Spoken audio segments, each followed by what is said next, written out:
À bientôt. À tout à l'heure. À tout à l'heure.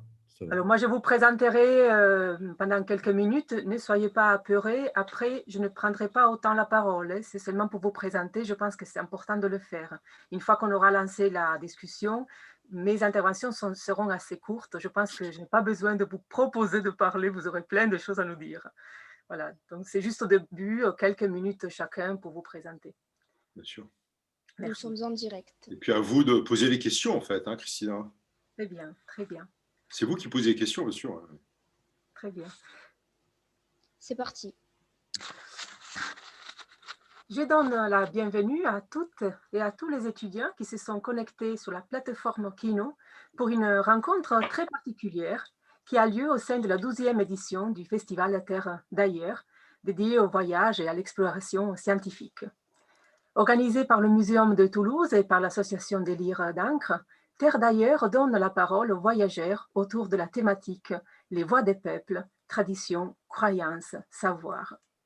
Je remercie le Festival Terre d'ailleurs d'accueillir cette rencontre inédite de deux reporters de guerre d'exception aujourd'hui, Reza et Olivier Weber. Je remercie Cathy Desplat, directrice de l'Association des Lyres d'Ancre, de m'avoir fait confiance pour animer cette rencontre. J'en suis très honorée. Et je remercie aussi toute l'association en fait, des Lyres d'Ancre avec les petites mains qui sont derrière l'écran, qui travaillent pour que le déroulement de cette rencontre soit parfait, notamment pour qu'on ait aussi des images qui vont ensuite être projetées avec les publications de nos deux invités. Donc tout d'abord, je remercie Jade, Nicolas, Élise, les personnes donc, qui ont beaucoup travaillé pour l'organisation de ce festival. Et bien sûr, je remercie nos deux invités, Reza et Olivier, qui ont exprimé le souhait de rencontrer les étudiants de Toulouse et de se raconter aux étudiants. C'est une belle occasion d'enrichissement humain que vous nous offrez là, chers Reza et Olivier. Je suis persuadée que cet échange va marquer un temps fort dans les esprits de nos auditeurs. Vous présenter aujourd'hui constitue pour moi un défi, car votre réputation est internationale.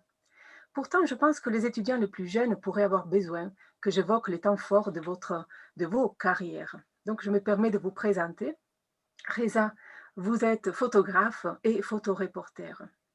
Jeune étudiant en architecture, vous avez affiché clandestinement vos photographies sur les grilles de l'université de Téhéran. Pour votre militantisme artistique, vous avez été arrêté à 22 ans, emprisonné pendant 3 ans et torturé pendant 5 mois. Si je le rappelle en ouverture de cette rencontre, c'est pour faire comprendre tout de suite aux étudiants connectés aujourd'hui le prix fort que vous avez payé très jeune, le prix de la liberté d'expression. En 1979, vous avez quitté l'architecture pour devenir photojournaliste. Vous avez couvert la révolution iranienne pour l'agence SIPA Press, le magazine Newsweek, et vous avez été contraint à l'exil en 1981 pour vos photographies publiées dans la presse internationale. Vous vous êtes alors installé en France, à Paris. Au cours des 3 dernières décennies, vous avez travaillé dans le monde entier, notamment pour National Geographic. Vos missions vous ont conduit dans plus d'une centaine de pays en tant que témoin des conflits et des catastrophes de l'humanité. Votre travail est présenté dans les médias internationaux, National Geographic, Time Magazine, Stern, Newsweek, El País, Paris Match, Géo.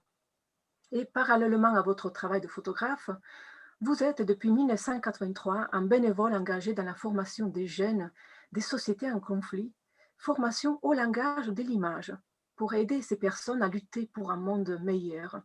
Et vous avez dans ce sens fondé l'association Reza Visual Academy. Vous avez aussi fondé en 1992 à Paris avec votre épouse Rachel Degatti, écrivain, un studio autour de l'image et des mots, l'agence Webistan. Vous êtes l'auteur de nombreuses expositions et d'une série d'installations monumentales. Mémoire d'exil, exposée au Carrousel du Louvre en 1998, Destin croisé sous les grilles du Jardin du Luxembourg en 2003, A Dream of Humanity, montrant des portraits de réfugiés du monde entier. Et je l'ai vu à Toulouse, c'est grâce à cette exposition que j'ai pris connaissance de votre travail. Bref, 250 expositions dans le monde entier. Vous êtes enfin l'auteur d'une trentaine de livres et le compte, j'en suis persuadée, ne s'arrêtera pas là. Olivier Weber, vous avez été étudiant en économie, anthropologie, en droit. Vous êtes entré en journalisme et vous êtes devenu un correspondant de guerre en Afrique, au Moyen-Orient, pour The Sunday Times, The Guardian et Libération. Vous avez réalisé aussi des enquêtes pour Les Nouvelles littéraires et Globe. Vous avez ensuite été nommé grand reporter pour le magazine Le Point. Vous avez poursuivi alors vos activités d'écrivain et depuis, vous parcourez le monde entier, des États-Unis à la Chine, de l'Afrique à l'Orient, qui est devenu votre passion.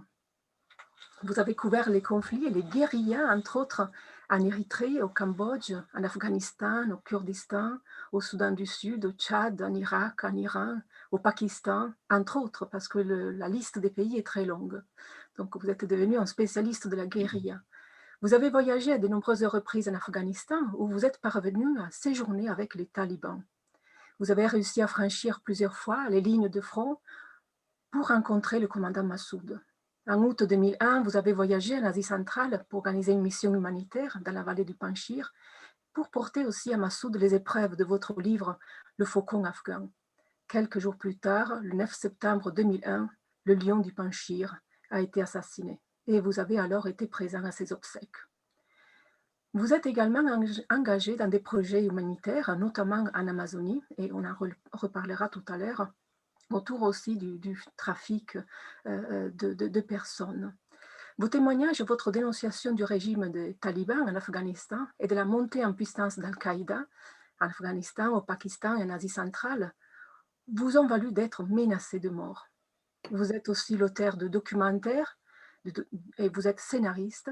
Vous êtes aussi directeur de la collection Écrivains voyageurs. Vous avez en fait écrit également une trentaine d'ouvrages.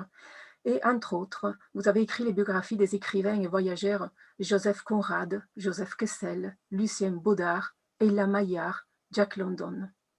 Alors, racontez-nous avant tout, tous les deux, votre rencontre et comment est née l'idée d'une collaboration entre vous. Merci d'être là. Donc, je ne sais pas qui des deux veut prendre le premier la parole, mais… Olivier, commence. Non, vas-y, vas-y. Comment vous vous êtes rencontrés? On est curieux. Déjà, je voudrais vous remercier de cette présentation. Je me suis appris plein de choses sur moi et sur Olivier aussi. C'est bien de rafraîchir un peu. C'est extraordinaire le parcours d'Olivier aussi. Il y a plein de choses que je ne savais pas. Et… Ça fait plus de choses que moi encore. Vous êtes très humbles tous les deux, c'est formidable. Ça fait partie de votre personnalité. Merci. Je ne sais pas exactement, à vrai dire, Olivier. La première fois qu'on s'est rencontrés, moi, je ne me rappelle pas. La première fois, je me rappelle, une fois, j'étais venu te voir dans le journal Le Point, qui n'était pas loin de Place d'Italie, par là, non? Oui, avenue du Maine, vers la gare Montparnasse à Paris, oui. Ah, voilà. Une fois, je me souviens, j'étais venu te voir là-bas pour une histoire sur Afghanistan ou une autre, mais et tu as dû quitter peu après cet endroit. Je ne me souviens pas exactement, en réalité. Après, on s'est vu à Beyrouth, non pas à Beyrouth, à Kaboul. À Kaboul. Sri Lanka, on s'est rencontrés. D'ailleurs, là, une histoire drôle, je me souviens, c'est que Sri Lanka, j'arrivais et dans l'hôtel, il disait qu'il n'y a plus de chambre. J'avais fait 3 jours de voyage, complètement ce genre de voyage où vous changez 3 avions et vous n'avez pas dormi pendant 72 heures. Et mon rêve, c'était arriver dans l'hôtel, avoir une chambre. J'arrive, ils disent non, monsieur, il n'y a pas de chambre, je suis désolé. Et d'un seul coup, j'entends une voix qui dit bon, ben écoute, Reza, je te passe ma chambre, je vais quitter ma chambre. Je tombe, c'était Olivier qui était dans le même hôtel à Sri Lanka et il devait partir pendant 2 jours ou de rencontrer des guerrieros. Il ne voulait pas rendre sa chambre, il gardait sa chambre pour être sûr qu'il y en a. Donc, voilà, ces 2 jours, je me souviens, ça c'était très drôle. Ça nous arrive souvent des fois, ce genre de rencontres. J'étais ravi de te céder ma chambre parce que tu as dû dormir dans un coin pendant quelques heures. Moi, je me levais à 3 heures du matin pour aller voir la guérilla. Donc, tu as dormi 2-3 heures par terre ou je sais pas quoi, puis tu as pris mon lit après, mais pas en même temps, quoique c'était pas gênant. J'étais ravi de céder ma chambre, de partir tôt pour aller voir la guérilla.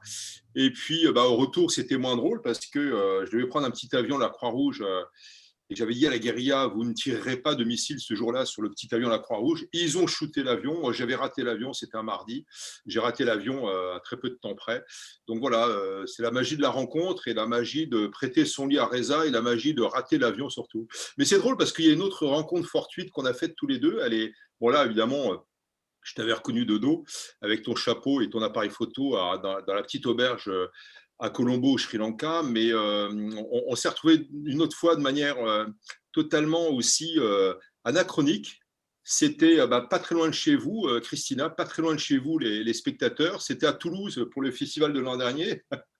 J'étais à l'hôtel le matin pour le petit déjeuner très tôt, avant de venir au muséum, et évidemment, qui je vois au bout de l'hôtel au petit déjeuner, c'était Reza, et on ne savait pas qu'on était là tous les deux. Donc toi, tu étais là pour une conférence, exposition de tes photos, et moi j'étais là bien sûr pour le film et le livre au festival, donc c'était drôle. Mais pour revenir à la question de Christina, la première fois, il se trouve que Reza et moi, on a beaucoup voyagé, mais par exemple, quand on était en Afghanistan avec Massoud ou dans des vallées perdues, on n'y était pas en même temps, pas la même vallée, etc., parce que c'était très compliqué de voyager en Afghanistan, au Kurdistan. Il fallait partir quelquefois des semaines et quelquefois un mois ou deux, etc., à pied. Et on ne s'est jamais vraiment vu sur le terrain. Et on s'est rencontrés, ça je m'en rappelle, parce que c'est un ami qui nous est cher, toi et moi, à Paris, près de la place de la Nation, chez Alexandre Boussajon, pour un déjeuner un dimanche. Je ne te connaissais pas, alors évidemment, je te regardais comme le mentor, le grand homme de la photographie et du reportage. C'était impressionnant, hein, je dois le dire aux étudiants, c'était impressionnant de rencontrer Reza. Déjà, il y a plus de... c'était il y a 25 ans, on ne va pas donner les dates parce que ça va nous vieillir, mais j'étais trouvé d'une grande simplicité, d'une grande gentillesse, et notre ami Alexandre, qui était grand reporter à Marianne et à l'événement du jeudi dans le désordre, décédé il y a très peu de temps, biographe aussi de Joseph Kessel. Donc voilà, c'est un peu la magie des rencontres. Ça fait peut-être un peu, pas jet set, mais c'est assez drôle parce qu'on a dû se voir aussi Reza, je pense, à Jérusalem, dans ce vieil hôtel néo-ottoman en vieille pierre grise qu'a connu, ou rose même, qu'a connu Laurence d'Arabie, qui était donc American Colony. Et c'est vrai que dès qu'il y a un conflit quelque part, alors soit on voyage en solitaire et tout seul, ce qu'on fait souvent toi et moi, mais de temps en temps on se retrouve sur des spots, comme on dit, hein. C'est toujours le même hôtel ou presque à Tripoli en Libye, toujours le même hôtel ou presque à Jérusalem ou à Kaboul. Enfin, à Kaboul, nous avons aussi nos plans, comme on dit. Donc voilà, mais c'était drôle de ne pas se voir sur le terrain pendant des années, puis de voyager ensemble, dont l'Afghanistan quand c'était plus calme. Et je me rappelle aussi, pardon, pour finir, parce que c'était très émouvant, quand j'étais allé en Afghanistan pour une série de films et puis le livre qui s'appelle Le Grand Festin de l'Orient, on s'était retrouvé à Bamiyan. Vous savez, à Bamiyan, pour expliquer aux spectateurs, c'est cette immense vallée à 2500 mètres, jusqu'à 3000 mètres d'altitude au nord-ouest des Kaboul, avec les fameux Bouddhas de Bamiyan, qui sont des Bouddhas extraordinaires, qui étaient, parce qu'il faut en parler au passé, 53 mètres et 35 mètres de haut, 1er au 4e siècle après Jésus-Christ, détruits par les talibans. Moi, j'appelle ça assassinés par les talibans. J'ai eu la chance de les voir debout sous les talibans pour un autre voyage, le Faucon afghan. Et toi et moi, on s'est retrouvés là-bas. Et je me rappelle, quand j'ai fait ton interview, parce qu'on faisait plusieurs documentaires télévision, tu t'es mis à pleurer. Enfin, il n'y avait pas des larmes, mais tes yeux étaient humides. Tu étais tellement... de l'autre côté de la vallée, on voyait ces niches vides, ces sarcophages béants avec les Bouddhas absents que...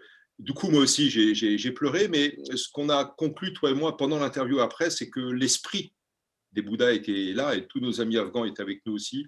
Il y avait quand même, malgré cette destruction, cet assassinat, l'esprit qui nous habite, hein, c'est la rencontre, et ce n'est pas un cliché Orient-Occident, l'Orient bouddhique et puis l'Occident hellénistique de ses descendants d'Alexandre le Grand qui ont contribué à façonner aussi ces statues de pierre. Et donc voilà, on était vraiment dans une belle rencontre avec... le fantôme des Bouddhas, et je pense que ça inspire aussi notre démarche, cette sérénité ou cette paix qu'on veut voir imposée un peu partout dans le monde. Vous avez déjà dit beaucoup de vos activités, merci. Ce sont elles d'ailleurs qui vous ont fait rencontrer. Et justement, en regardant, en parcourant les titres de vos livres, on se rend compte qu'il y en a beaucoup que vous avez consacrés à l'Afghanistan. tous les deux. Et du coup, je voudrais vous demander pourquoi il est important de s'intéresser à ce pays plutôt qu'à d'autres. Qu'est-ce que vous avez trouvé, vous, en Afghanistan? Et puis, j'aimerais que vous nous racontiez aussi vos échanges avec ce commandant Massoud. Je sais que vous l'avez côtoyé de près tous les deux. Et donc, racontez-nous comment se sont passés vos échanges là-bas. Dans mon cas, il est beaucoup plus prédictible ce lien avec Afghanistan. Je suis iranien d'origine. Avec les Afghans du Nord, enfin, nous partageons la même langue, qui est persan, qui est nommé Dari ou Farsi, ou en tout cas, c'est la langue persane. On a les mêmes routes, les mêmes racines, les mêmes poètes. Vous voyez, donc, c'était beaucoup plus prédictible pour moi de m'intéresser à l'Afghanistan, surtout que comme j'étais depuis 81 exilé de l'Iran, partir là-bas, ça faisait partie un peu comme si retour à la source pour moi. C'est toujours. Et après, c'était l'histoire de Massoud et rencontre avec lui. Et assez vite, ça tournait à une amitié qui a duré 17 ans. Là aussi, parce que on avait le même âge, on aimait les mêmes poètes, personnes, Hafez, Rumi, Saadi, et on jouait tous les deux aux échecs aussi, en cachette, enfin en cachette, c'est-à-dire quand on avait le temps pendant la guerre de jouer aux échecs. Tout ça, ça nous avait fait se rapprocher d'une façon, je dirais, plus amitié que juste photographier. Mais je gardais aussi tout le temps ce sang-froid de déontologie, de journalistique, on dit en lui disant, en rigolant, en disant notre amitié, c'est bon, mais attention, si je vois quelque chose qui ne va pas, je vais rapporter, et tu ne vas pas m'en vouloir. Il dit non, non, non, justement, je veux que tu dis s'il y a quelque chose qui ne va pas, tu me montres, tu me le dis. Donc voilà, c'était beaucoup plus prédictible. Mais Olivier, il est beaucoup plus profond. C'est un choix, je dirais, éditorial et important que lui va raconter. Pourquoi? Je crois que c'est complémentaire, hein. Je me suis toujours appuyé, lorsque j'étais correspondant de guerre, sur la vision, hein, c'est le cas de le dire, des photographes qui passent quelquefois, comme Reza, une journée à prendre une seule photo ou une bonne photo entre guillemets. Et moi, j'aime cet angle-là. Ce sont des choses que je ne vois pas forcément parce que, évidemment, je suis là plutôt pour l'écrit, même si je viens faire des documentaires. Oui, l'Afghanistan, pour revenir à votre question, Christina, c'était un désir très jeune, en fait, hein, à cause de deux personnages, ou je dirais de trois même. C'est d'une part, je pense que beaucoup d'entre vous à Toulouse les connaissent, l'un est décédé, ce sont les Michaud, évidemment, Reza les connaît, Roland et Sabrina Michaud, qui sont des photographes extraordinaires. Roland vient de décéder à plus de 80 ans, et Roland prenait avec son épouse, donc Sabrina, d'origine marocaine, des mois, quelquefois un an, 2 ans, pour faire un livre, que ce soit au fin fond du Pamir, vous savez, cette espèce d'échancrure afghane qui rentre dans l'Asie centrale, ou pour partir en Inde, etc. Et donc voilà, Roland et Sabrina Michaud, pour moi, ils m'ont inspiré. Mais je dirais peut-être avant eux, Joseph Kessel, enfant, on a vu défiler tout à l'heure le dictionnaire amoureux. J'ai lu Les Cavaliers de Kessel, et évidemment, pour moi, c'était l'envie d'aller en Afghanistan. Et alors, oui, c'était aussi la rencontre avec les combattants, hein, les résistants. Très jeunes, j'y suis allé. C'était compliqué, hein, il fallait y aller à pied, se déguiser, etc., marcher quelquefois sur des champs de mines. C'était pas évident dans la montagne, l'hiver, l'été, etc. Bon, j'ai eu beaucoup de chance, on va dire, hein, certains de mes compagnons de route moins. Mais voilà, Massoud, que Reza connaît beaucoup mieux que moi, évidemment. Moi, je l'ai vu sur une dizaine d'années, Massoud. Et ses combattants aussi du Jamiat Islami, était quelqu'un d'exceptionnel. Et je crois qu'il manque non seulement à sa vallée du Panjshir, mais je crois qu'il manque aussi au peuple afghan. Et je pense qu'il manque à l'ensemble de ce qu'on appelle l'Oumma, la communauté des croyants. Donc c'est plus d'1,5 milliard de musulmans au monde.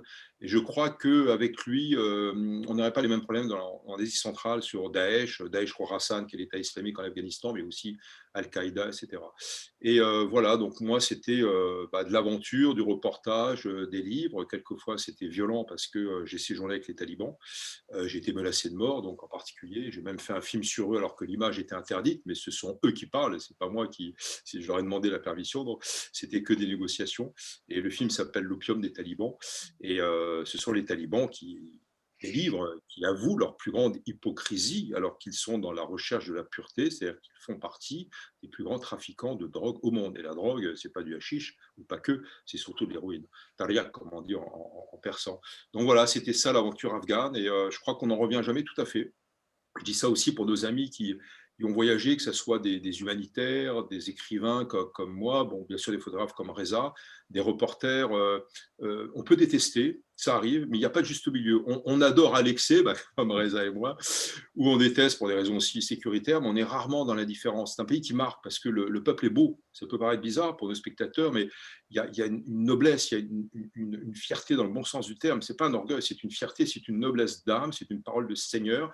Si vous êtes amis, et Reza sera d'accord avec moi, je suis sûr, vous êtes amis pour la vie. Je pense qu'on est considérés comme des compagnons de route dans la résistance afghane. Et l'histoire est tragique. Ce peuple, qu'est-ce qu'il veut? Il veut la paix. Il ne veut pas la guerre. Ça fait 2 générations qu'ils connaissent le conflit et différentes occupations. Il veut la paix. Et je crois qu'il y a encore l'espérance en Afghanistan.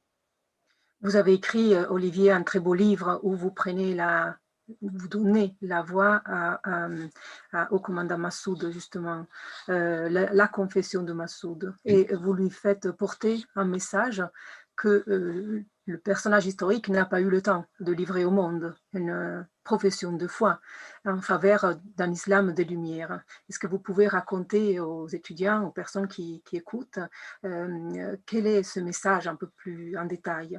Oui, alors c'est un livre d'ailleurs avec la photo retravaillée, parce que c'est du graphisme aussi de Reza, qui est une photo mondialement connue.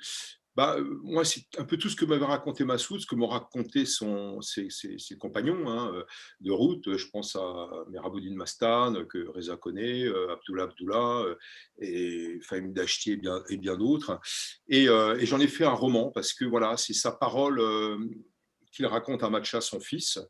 Et c'est une parabole en fait aussi sur ce vœu d'islam des Lumières, c'est-à-dire un islam très tolérant.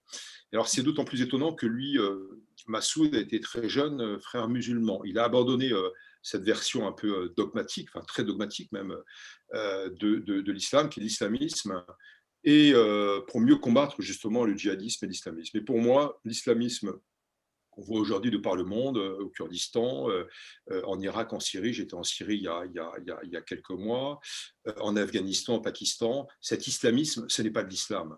On ne décapite pas des femmes et des enfants, on ne tue pas des enseignants qui enseignent à des filles, etc. etc. Vous connaissez bien sûr toute cette foi doctrinaire qui n'est pas la foi musulmane. C'est une mauvaise interprétation des sourates du Coran. Et si les chrétiens et les juifs avaient fait la même chose avec les textes sacrés, le livre saint, parce que là on parle des 3 religions de livres, on serait aussi dans l'hécatombe. Il n'y a pas eu d'exégèse pour ces islamistes-là.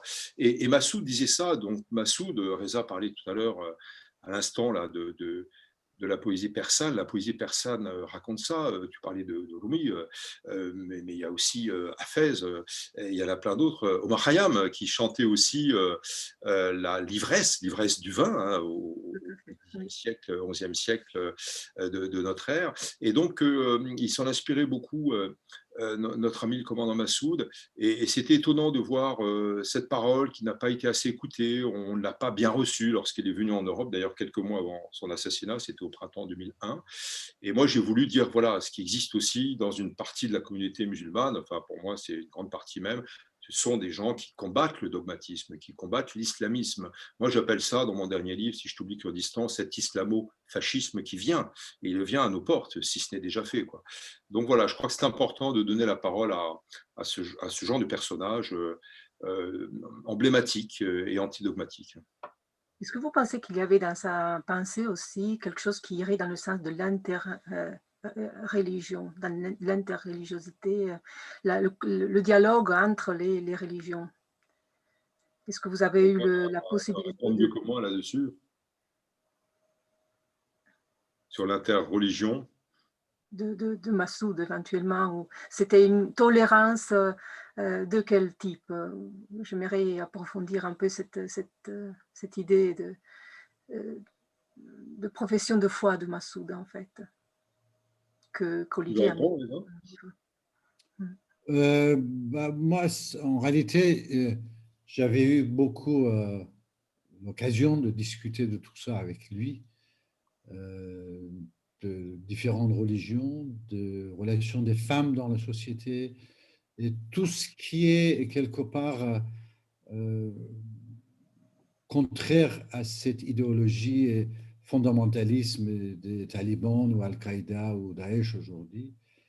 C'était évident que son regard, c'était un regard je dirais, pur démocrate, quelque part. C'est même pas tolérance, parce que quand on utilise le mot tolérance, ça veut dire que c'est moi qui a la possibilité de te laisser faire ce que tu fais. Pour lui, c'était une cohabitation qui était plus importante, une relation entre les différentes religions. Il avait tenu beaucoup, vous savez, à Kaboul, il y avait des hindous, des sikhs qui habitaient depuis des générations, plusieurs centaines d'années, et ils étaient très malmenés par les talibans, et Massoud, il avait tenu à les protéger plus que ses hommes, enfin, parce qu'il croyait beaucoup à ce qu'une société, une vraie société, c'est une vraie société multiculturelle, multiethnique et multireligion. Malheureusement, c'est les mêmes gens qui sont contre ces idéaux, ils l'ont tué. D'ailleurs, pour tout dire, on n'a toujours pas arrivé au but de tunnel de commanditaire de l'assassinat de Massoud. On ne sait toujours pas. On sait qui était l'exécutif, mais dans ce genre de travail, l'exécutif, c'est le 52e dans la ligne de décision. Et on n'a toujours pas compris d'où venait qui était vraiment, ou quelle organisation ou quel pays était derrière cet assassinat. Vous vous êtes fait en tout cas les porte-parole de son héritage, hein, je pense, lorsque vous avez collaboré pour créer au moins un bel ouvrage, et puis un deuxième qui ne parle pas que de l'Afghanistan, mais Éternité afghane, non? Dans cet ouvrage, vous prenez le message et vous le portez à travers les images, à travers l'écriture au monde. Donc oui, je trouve qu'il a trouvé chez vous deux ambassadeurs importants. Qu'est-ce que vous en pensez? Comment a été reçu ce livre, Éternité afghane? Je suppose qu'évidemment, là-bas, il n'est pas question de le faire traduire ou de le faire apparaître, mais au moins dans les autres pays. C'était un livre qui était fait dans 2 langues, français et anglais, par UNESCO. C'est ça. C'est UNESCO qui ont eu l'initiative de faire ce livre dans leurs éditions, et c'était très, très bien distribué. Et je me souviens, quelques mois après, il en restait plus. Je sais que nous, on en a 3 ou 4. Je ne sais pas si, Olivier, il te reste encore. Mais nous, on a 3 ou 4. Il y a toujours un endroit où on garde 5 copies de mes livres. On appelle ça les livres de collection. Et celui-là, je sais qu'on n'a même pas 5. Il a été édité aussi en néerlandais, je crois qu'il a bien circulé. Il est sorti avec 3e langue. Au moment de la mort de Massoud, si j'ai bonne mémoire. Et oui, alors moi je reste aussi distant parce que bon, je suis d'abord beaucoup moins proche de Massoud que n'a été Reza. Moi, je parle que 3 mots de persan et Reza, c'est sa langue. Et tu as séjourné sûrement plus longtemps que moi auprès de lui, alors que moi, j'étais plutôt avec ses hommes, ses lieutenants, ses combattants contre les talibans et contre d'autres factions de Hezb Islami, etc., ou pendant la guerre de Kaboul. Mais en même temps, je suis toujours resté critique. En même temps, je n'ai pas grand-chose à lui reprocher à Massoud. C'est à certains de ses lieutenants, dont certains qu'on a appelés à la mort de Massoud, les petits Massoud, qui ont essayé de récupérer son héritage, y compris dans son moment politique, mais financier, ou de pouvoir en tout cas, en délogeant même certaines familles afghanes de leur villa de Kaboul pour pouvoir les récupérer pour la spéculation et de la corruption simplement. Donc ça, évidemment, Massoud ne l'aurait pas toléré. Et puis j'avais enquêté sur un livre qui m'a pris quand même plusieurs années. C'est La route des Indes à rebours, hein. Je suis parti des maquis de la drogue en Birmanie et de l'Afghanistan pour finir dans les squats à Paris avec, ça s'appelle Sur la route de la drogue, avec des humanitaires qui luttent contre la drogue, des policiers anti-drogue, mais aussi avec des trafiquants de drogue et des drogués. Et dans le maquis du Badakhshan, que tu connais aussi, Reza, donc Faizabad, où tu as vécu, donc au nord de la vallée du Panjshir, j'avais longuement enquêté sur la production d'opium. Et vous savez, l'opium, c'est c'est pas une poule, une pâte en fait qui est issue l'opium, le pavot opium, qui permet de faire de l'opium, qui permet de transformer et de faire de la morphine ou de l'héroïne. Et ça se fait en Afghanistan, ça se fait en Iran, ça se fait dans différents pays. On transforme cet opium-là et 92% de l'héroïne vient de l'Afghanistan. Et c'était l'équivalent d'un préfet de police à Faizabad qui s'appelait Ziaoulak, qui était un combattant du Jamiat islami, du parti de Massoud, qui dirigeait le trafic de drogue du coin. Et je l'ai écrit. C'était pas Massoud qui était visé. Lui, il n'est pas concerné par le trafic directement, mais certains de ces hommes, oui. Et je me rappelle, j'ai eu quelques critiques à Paris de la part de pseudo-intellectuels qui me disaient « Mais non, il ne faut pas dire ça, tu vas écorner l'image de Massoud. » Je dis « Non, c'est la vérité, c'est ça, je ne retirerai jamais ce que j'ai vu. » Bon, c'était plutôt un récit de voyage, mais il y avait tous les détails. Et voilà, Massoud ne tolérait pas ça, le trafic de drogue, il ne tolérait pas la corruption, il ne tolérait pas le mensonge. Mais évidemment, il y avait des hommes qui n'étaient pas tout le temps à la hauteur. Donc tout ça pour dire que j'ai toujours gardé mes distances, on va dire. C'est important. Merci. Alors, c'est comme un des ministres de Hollande qui était corrompu et qu'on avait arrêté avec une compte en Suisse, je ne sais pas comment il s'appelle. Ça existe partout. Hein. Tu as toujours des lieutenants, des ministres, des autres gens qui font ce genre de travail, évidemment. Bien sûr. Ce que j'ai fait aussi, c'est que ces 2 dernières années, parce que à sa mort, Massoud a laissé 6 enfants, un fils et 5 filles. Et j'avais rencontré, un mois après son assassinat, je suis allé en Afghanistan, et j'ai rencontré son fils qui s'appelle Ahmad aussi, qui avait 13 ans à l'époque. Et il y a 2 ans, je suis retourné et ça fait 2 ans que j'y vais chaque année. Je passe un mois avec lui, qui a 30 ans maintenant, et qui a réuni tout un groupe de jeunes très, très, très, je dirais, éclairés, des jeunes qui veulent, autour de lui, le fils de Massoud, de créer un nouvel mouvement pour la paix. Et c'est pour ça que je passe avec lui un mois par an. Chaque année, maintenant, je vais aller. Je suis son oncle, enfin, il m'appelle l'oncle.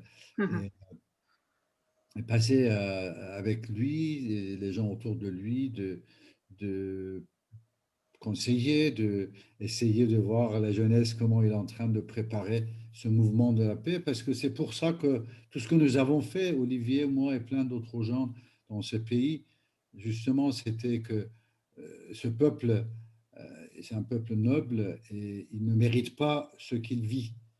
Et malheureusement, tous les grands puissants du monde, tous les voisins, tout, l'Iran, le Pakistan, l'Inde, la Russie, la Chine, ils ont une volonté de mettre la main sur ce peuple et sur ce pays, parce que stratégiquement, c'est vraiment la clé entre l'Europe, l'Asie, l'Inde d'un côté et l'Europe du Nord. Vous voyez, c'est une stratégie très importante. Sauf que il y a encore une autre chose importante dans l'histoire d'Afghanistan, c'est que depuis Alexandre le Grand jusqu'à aujourd'hui, sauf Empire romain, je crois que les Grecs, presque tous les grands empires du monde, ils ont essayé d'envahir Afghanistan. Ils ont passé un moment et ils ont à peu près tous ont connu des échecs où les seuls échecs de leurs empires, c'était là-bas. Et après cet échec, leur empire est éclaté. Le dernier, c'était l'Empire soviétique, l'Empire russe. qu'il avait pris le nom soviétique, mais en réalité, c'était l'Empire russe. Et, 10 mois après l'échec de l'armée russe qui a quitté Afghanistan en février 89, en novembre 89, l'Union soviétique a éclaté.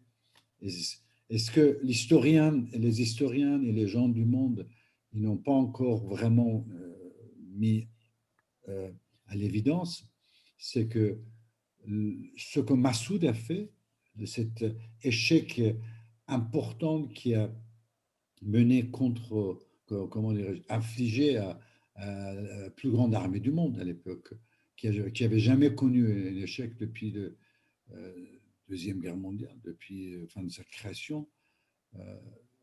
Cet échec, c'était comme une vague qui a fait tomber le mur de Berlin. Et ça a eu un énorme impact dans l'éclatement de l'Union soviétique, Massoud, historiquement. Merci beaucoup Reza, merci Olivier. On continue notre échange. J'invite les personnes à l'écoute connectées à poser des questions via la bande de la discussion.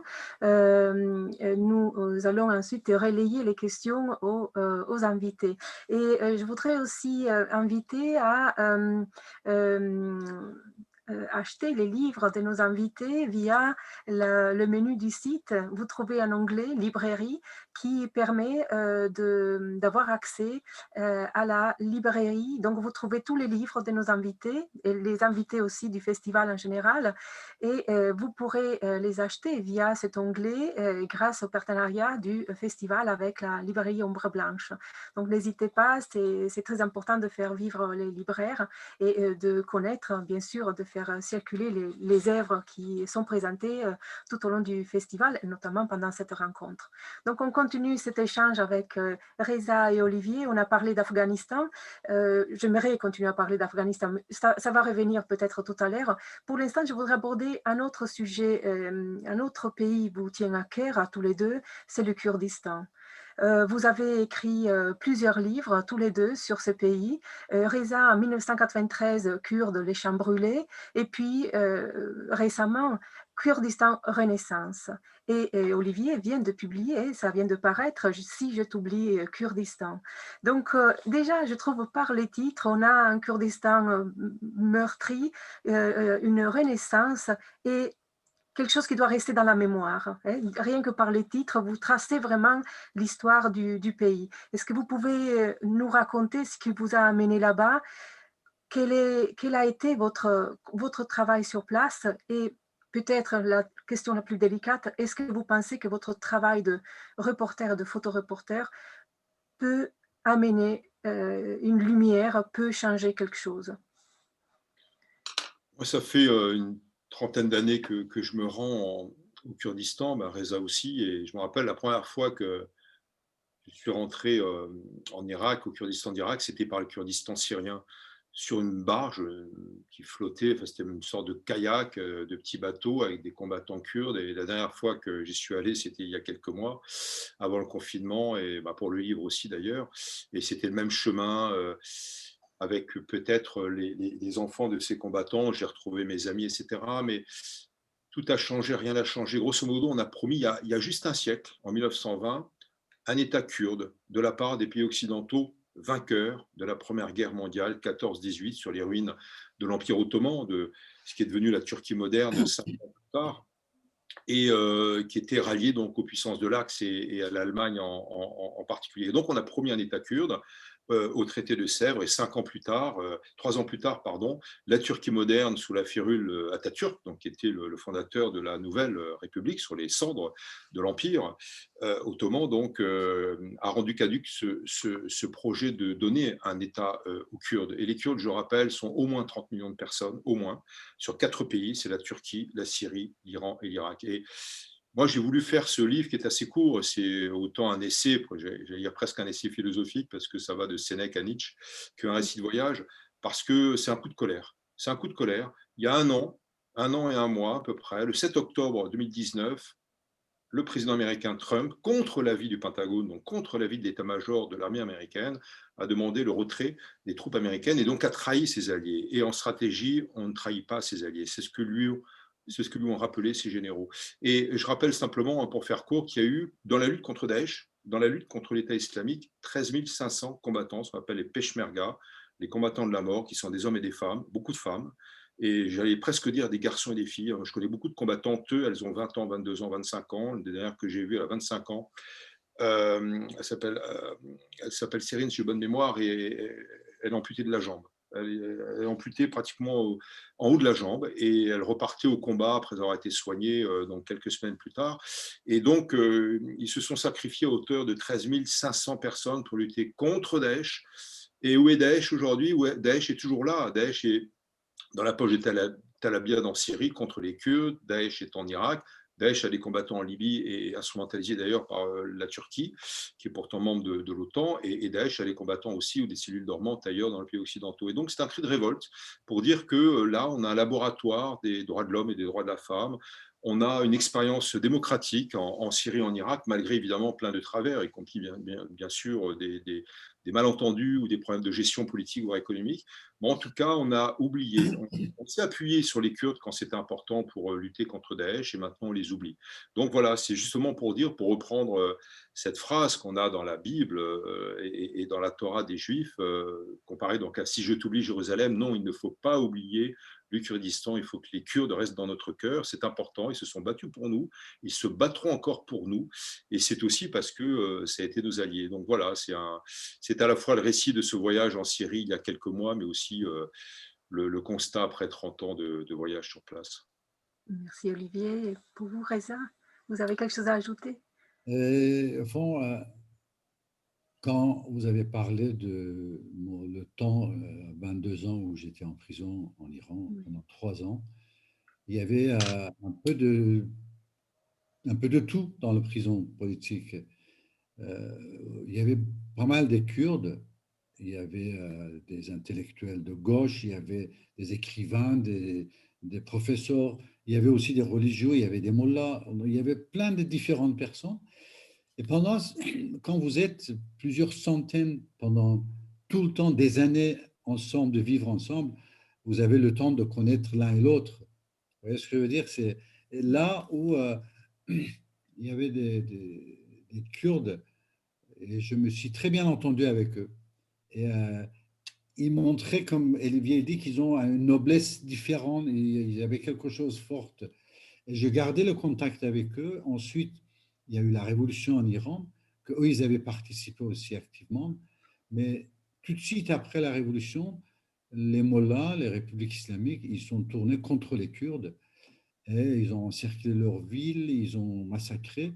Et c'est là où, grâce à cette connaissance que j'avais eue en prison, ces hommes qui étaient devenus les grands chefs de différents groupes kurdes, et grâce à cette relation, j'ai pu être dans ces villes assiégées plusieurs fois, plusieurs villes, et le seul journaliste, en réalité, le seul unique journaliste ou photographe, des fois pendant 2 ou 3 semaines, je passais photographier la ville qui était assiégée et bombardée de partout par la République islamique. Et c'était d'ailleurs ces images qui m'ont valu mon exil en 81 de l'Iran. Depuis, je continue de travailler avec eux parce que je crois à une chose, c'est pas être pro ou contre quelque chose, c'est que on ne peut pas avoir une paix durable dans le Moyen-Orient tant qu'il y aura le problème de Palestiniens et les Kurdes n'est pas réglé. Jusqu'à ce moment, il va y avoir certainement tout le temps des tensions.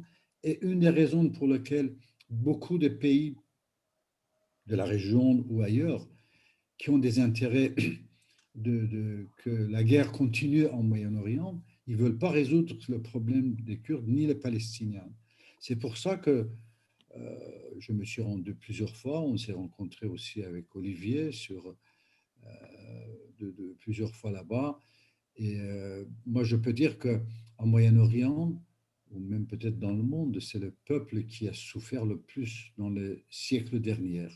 C'est le peuple qui s'est fait malmener dans tous les 4 pays dans lesquels il se trouve, emprisonné, torturé, massacré, celui qui a tué le plus, c'était Saddam Hussein, qui a détruit pendant 6 mois, en 88, 4221 villages kurdes en Kurdistan irakien. Il y en avait en total 4222. Donc, il restait un seul village qui n'était pas rasé complètement, qu'il reste encore Irakan, le village Irakan. Je crois qu'Olivier était aussi là-bas. Voilà, donc c'est pour ça que c'est important de raconter ce peuple qui est quand même aujourd'hui un peuple, je dirais, démocrate, c'est un peuple où toutes les religions ils ont leur place, où c'est une des choses qui m'avait beaucoup frappé aussi, c'était dans les vallées de Barzan, on racontait que quelqu'un me disait, un vieux kurde, oui, j'ai entendu qu'en Europe, vous commencez à être pro-nature, vous devenez écologiste et, en Europe.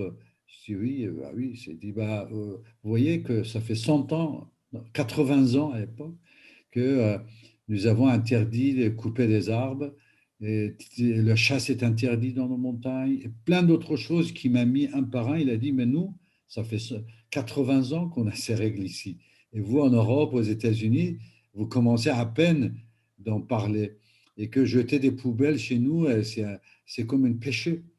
Et on ne jette pas comme vous le faites. Enfin, il y a plein de choses comme ça qu'on apprend de ces peuples. Et il faut juste les écouter, il faut vivre avec et de voir que, oui, ils ont une culture très, très forte. C'est le premier empire dans le monde. Les Mads, avant l'empire perse, c'était eux, les Kurdes, qui étaient à l'origine de ça. Merci, merci beaucoup à tous les deux pour vos réponses. Je viens de recevoir plusieurs questions pour vous. Alors avant qu'elles ne disparaissent à haut, question de Luna. Est-ce qu'il n'est pas compliqué de voir cette violence, ces morts, cette tristesse au quotidien dans vos voyages? Ce n'est pas difficile d'être confronté à tout ça? Ben, je vais en parler parce que ça fait un mois que je vis ce enfer ici.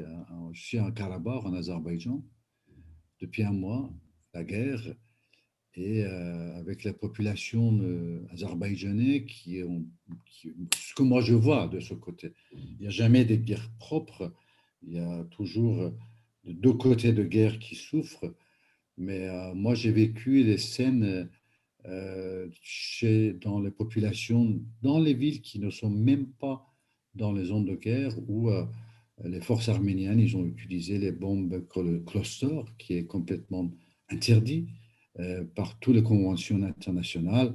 Amnesty International a fait un grand rapport en condamnant l'utilisation de ces bombes contre la population.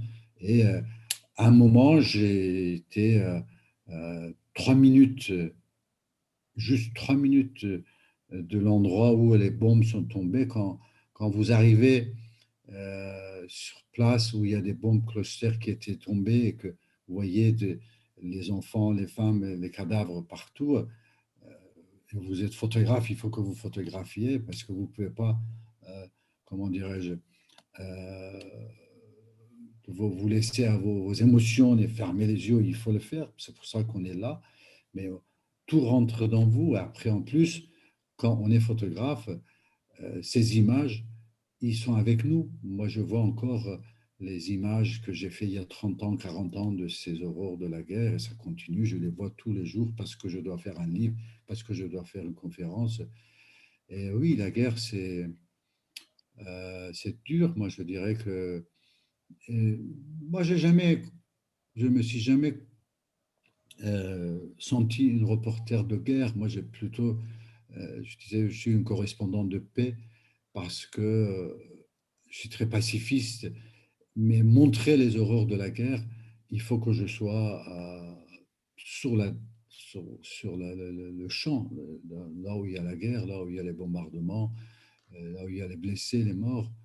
Et passé de ce mois, ça faisait un moment, 3 ans, oui. La dernière fois, j'avais vu toutes ces scènes, c'était en Kurdistan irakien. Et là, de nouveau, j'ai vu ces scènes d'aurore terribles, terribles, terribles, terribles. Vous voulez dire Je vais dire une chose, je sais qu'en France, malheureusement, on Ouais. n'a pas beaucoup parlé de ce qui se passe en Azerbaïdjan. Il y a une volonté de médias en France de parler beaucoup plus de côté Karabakh, Arménie et autres que côté azerbaïdjanais. D'ailleurs, le Sénat hier, ils ont fait quelque chose de vraiment ridicule en disant on vote pour reconnaissance d'un territoire qui n'existe nulle part, qui est même l'Arménie n'a pas reconnu, l'Arménie lui-même, il n'a pas reconnu et que pour une poignée des votes, nos politiciens, ils sont en train de vraiment faire n'importe quoi. Et il faut voir ce qui se passe ici sur terrain. Et je demande aussi ici, tous les médias français, à Match, à Figaro, à BSD, à Nouvelle Obs, ils ont tous refusé de publier les photos qui viennent d'Azerbaïdjan. Or, tous les jours, ils publient des photos C'est qui compliqué que ça, en fait. C'est viennent beaucoup plus d'Arménie. compliqué que ça. Voilà. Coralie nous dit aussi quelque Si on chose. prend Vous, si on prend un angle plus large, bon, d'abord sur la question du retour, c'est vrai qu'il y a un mécanisme. Moi, je suis davantage écrivain que reporter de guerre, même si j'ai couvert une vingtaine de conflits. Mais c'est vrai qu'on les a dans le sang, on les a dans le chair. Je ne crois pas à l'objectivité normative, sinon c'est de la propagande. Et je crois plutôt à la subjectivité. Nous sommes des sujets, on parle avec nos tripes.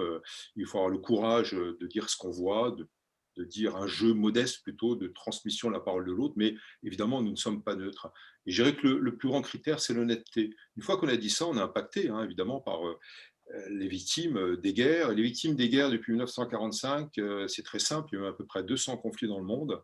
Elles sont à 95% à peu près des civils. On ne tue plus des militaires. Les militaires sont de plus en plus en retrait. Ce sont des drones, ce sont des Predators, des Bayraktar. Il y en a eu contre les Arméniens d'ailleurs, j'en parlerai tout à l'heure. Et on tue à distance. Et c'était l'invention d'une stratégie par Clinton en 93, quand il y a eu l'opération en Somalie, qui s'appelait Zero Death Policy, c'est-à-dire la politique du zéro mort. On ne tue plus de militaires parce que sinon ça se voit sur les médias et on peut avoir des conséquences de politique intérieure, sauf si on a une dictature. Une dictature, c'est vrai que c'est pratique, que ce soit le président d'Azerbaïdjan, Aliyev, ou que ce soit Xi Jinping en Chine, on ne fait pas cas des civils.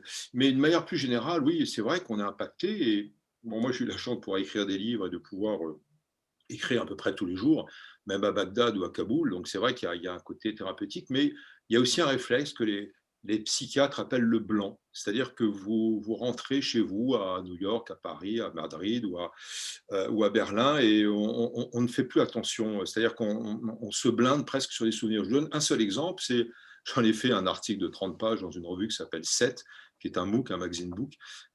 Ça s'appelle L'histoire d'une balle perdue. J'étais justement en Irak, au Kurdistan, et j'étais en bas d'une colline, dans une maison abandonnée, totalement enjouée. Le toit était détruit, c'était ouvert. Devant moi, un maquis, j'étais avec deux combattants kurdes, et j'ai reçu une balle à 20 cm de moi, une balle de Kalachnikov, que je n'ai pas entendu partir. Donc, c'était sûrement tiré avec un silencieux, je ne sais pas, ou une balle perdue. Et en fait, ce n'était pas du tout une balle perdue. Je me suis réveillé en janvier l'an dernier en faisant un cauchemar, parce que je n'ai pas voulu me dire que c'était pour moi. J'ai voulu me dire que j'ai pas le droit de parler de moi. Je suis là pour les autres, je suis là pour écrire un livre, ou faire un documentaire, ou faire un reportage. Et en fait, la balle était pour moi. J'étais snipé, comme on dit. Bon, le gars m'a raté, il devait être à 800 mètres ou 1 kilomètre. Il m'a raté de 20 cm. Et c'était évident. Et les psychiatres l'expliquent aussi. Et c'est vrai que les grands reporters ou les écrivains voyageurs qui couvrent les zones de guerre n'ont pas de vraie thérapie. Contrairement aux humanitaires, ça s'est instauré depuis les massacres et les génocides au Rwanda en 1994. Pour les militaires également, y compris français, américains, ce qu'on appelle le PTSD, le syndrome post-traumatique de guerre. Et c'est terrible, hein, le syndrome post-traumatique de guerre. C'est 60% des 2 millions d'Américains qui sont allés en 14 ans de guerre en Irak et en Afghanistan. Sur ces 2 millions, vous avez 60% de PTSD, de syndrome post-traumatique de guerre. Et voilà, pour les journalistes, les reporters, les écrivains, on ne sait pas, mais on a cette pudeur de ne pas parler de nous parce qu'on est là pour écrire des livres, parler des autres, etc.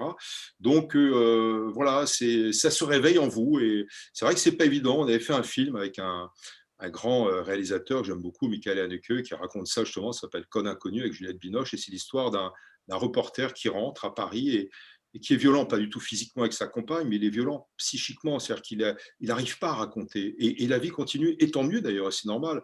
Et je vous donne un autre exemple, c'est que je rentrais de je ne sais plus où, de je ne sais plus quelle guerre, je prends le taxi pour aller à mon journal en pleine nuit, et je croise à Montparnasse, je vois depuis le taxi une mère qui devait être d'origine indienne, avec un bébé dans les bras. Tout se passait bien, c'était une scène d'amour maternel pour son enfant. Et bien dans le taxi, pardon de dire ça, c'est rare que je le dise, je me suis effondré.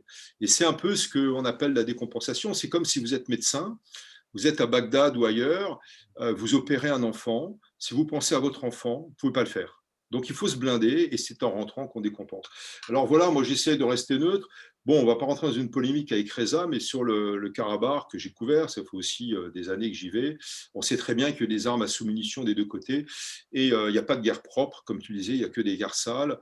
Là, évidemment, ça a changé de nature sans entrer dans le détail avec l'instrumentalisation de ce conflit par Erdogan, le président de la Turquie, que je critique dans ce livre, là, si je t'oublie Kurdistan, parce que c'est lui qui utilise les djihadistes. Le président Macron a dit qu'il y en avait 300, on pense qu'il y en a beaucoup plus. L'Office des droits de l'homme en Syrie dit de 2000 à 2600, je pense qu'on est à peu près vers 2000 islamistes, souvent drogués, qui ont été rapatriés de Syrie à Gaziantep en Turquie, amenés en avion à Bakou, capitale d'Azerbaïdjan, et amenés sur le front ensuite. C'est pour ça, moi, j'évite de prendre parti. Je connais bien l'Artsar, donc la République autonome, enfin autoproclamée du Haut-Karabakh. Je ne prendrai pas parti parce que c'est très compliqué, c'est très sensible. Et vraiment, moi, ce qui me gêne dans ce conflit, c'est d'une part l'utilisation de drones totalement kamikazes, ça s'appelle les Bayraktar, deux surtout, qui sont des gros avions drones qui ont bombardé des civils, là aussi. Et puis deuxièmement, l'utilisation d'armes de soumission, évidemment, et malheureusement des deux côtés. Alors, je ne sais pas qui a commencé à en tirer, mais en tout cas, c'est une question complexe, puisque Staline avait donné cette population arménienne à l'Azerbaïdjan en 1921, et on n'a toujours pas réglé ce conflit. On ne va pas rentrer dans la polémique. Non, C'est on vrai va que pas rentrer parce que là, c'est une presque. distance, c'est de parler des gens, Ouais. et le Haut-Karabakh restera toujours arménien. C'est une population arménienne qui vit là depuis des siècles, et d'ailleurs, c'est un des plus anciens territoires chrétiens au monde, hein, l'Arménie et le Karabakh, avec des vieux monastères. Donc voilà, et après, on peut rentrer dans l'histoire des corridors, du corridor de la Chine, c'est autre chose. Ça, on peut en parler, mais voilà, sur le Haut-Karabakh montagneux, l'enclave, ça restera arménien. Il y a juste, comment dirais-je, puisque je suis quand même témoin sur cette histoire et je suis sur place, euh, les attaques de drones, selon tout ce que j'ai vu, ça n'était que sur les cibles militaires et il n'y a jamais eu une seule attaque contre le civil. Comme je vous disais, il y a eu plus de centaines de journalistes de l'autre côté et ici, il y a très, très peu. Aucun de ces journalistes, ils n'ont pas pu montrer cette attaque contre le civil. Or, ici, on voit beaucoup de civils qui étaient sur les bombardements. Ça, c'est une réalité. D'autre part, c'est que ces territoires que l'armée a attaqués, c'est dans la terre, sur la terre azerbaïdjanaise. C'est un peu comme euh, exemple que l'Allemand avait envahi l'Alsace et Lorraine et que la France, il allait attaquer l'Alsace et Lorraine et pas rentrer en Allemagne, mais c'est un peu dans ce concept.